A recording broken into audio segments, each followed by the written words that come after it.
Hey everyone, Dr. Brad here from Kids Eating Broccoli Podcast, drellisor.com. Today's topic is emulsifiers. I don't know if you've heard of these things, but they exist in a lot of processed food. An emulsifier is a chemical or an agent put into a food, in this case, that helps mix and hold two liquids together in suspension.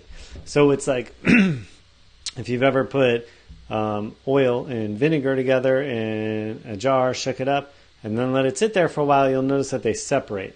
If you added an emulsifying agent to that oil and vinegar, what would happen is they would stay together. Now, emulsifiers are put into a lot of processed foods, especially ones that have oils in them.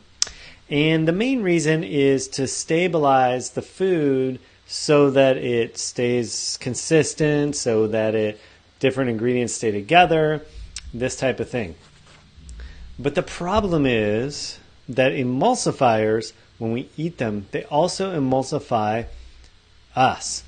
And so we're not supposed to be emulsified. We're supposed to have fats and water, so lipids and non-lipids, separate. And so it causes a big problem. And what they're finding is that it really disrupts our gut microbiome. And so this can be a big problem. And when they've studied this in mice, what they found is that mice fed foods with emulsifiers in them have a greater risk of gastritis. So that means ulceration in their digestive system. And they also get obese. And so this is kind of what hits the news. Emulsifiers are making us fat. And that's not a good thing, of course. But what else is going on? Could these emulsifiers be causing my kids' ADHD? Because when we start disrupting the gut microbiome, we start disrupting what's called the body's second brain. And what we know, the more we study and learn about the microbiome and the gut and the second brain, the more we learn about when our gut microbiome is disrupted, when we have leaky gut and these type of things, it starts to cause an inflammatory cascade in our body that affects our other brain directly. And in kids, a lot of times this ends up affecting their behavior.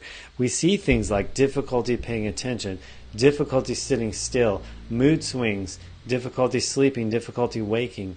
It also leads to a disruption in our digestive system that then leads to food sensitivities, food allergies, and these types of things, which we also see and know can be a factor in our kids' behavior in ADHD and the function of our brains. So the fact that emulsifiers maybe are making us fat certainly is a problem. But the fact that emulsifiers are causing an autoimmune cascade, that's a really big problem. And as it relates to our kids, this causes a problem. We see asthma and, we do see digestive disorder problems growing in kids, colitis and irritable bowel and Crohn's and these types of things. But it really can affect our brain and the function of our brain. So we want to treat our bacteria nicely. We don't want to emulsify our digestive system and cause them difficulty, cause them disruption. So you may be wondering, what the heck's emulsifiers? Why is he talking about that? I looked at my ingredients. I don't see any emulsifying, anything that says emulsifiers in there.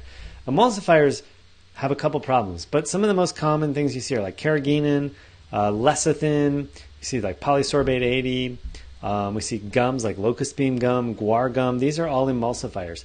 If you've ever been somebody or had somebody or known somebody, who gets like any kind of mouth ulcers, mouth sores, these can be caused by emulsifiers.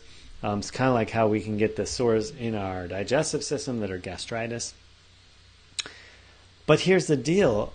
Emulsifiers are really a poorly regulated chemical in our food supply because they're sort of seen like, they're just thrown in there as a stabilizing agent and not like maybe they're not going to cause us that much problem. And really it's only been understood recently that they can cause this difficulty because, let's face it, until recently, people didn't care about the bacteria in our guts for the most part. And that's really where we're seeing a big problem. And so, it's like, sorry to say, but what it comes down to, like it always sort of does, you can avoid emulsifiers if you avoid processed foods. If you just eat real food, whole foods, and live foods, or dead foods, but whole foods, rather than processed foods, you're going to avoid emulsifiers. But when they start processing foods, they got to keep a consistent consistency, a consistent product, and you want it to be stable on the shelf, so you really often add emulsifying agents as a result.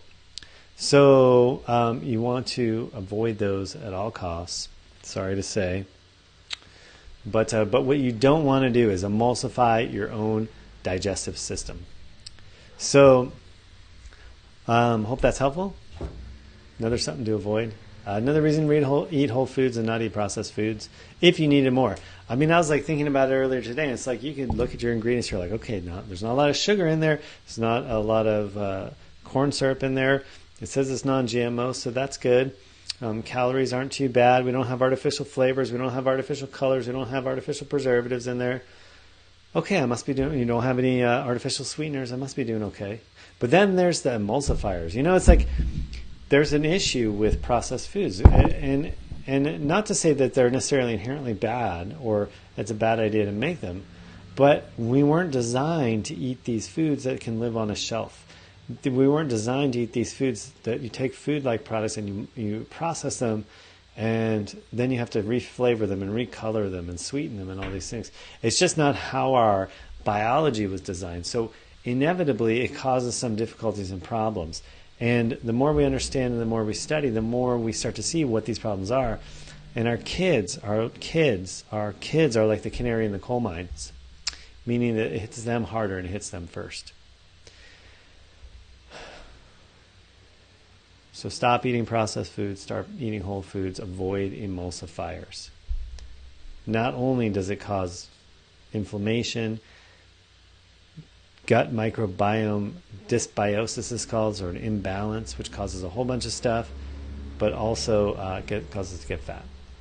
All right, Dr. Brad signing off. Hope that was a little bit enlightening and not adding to the confusion.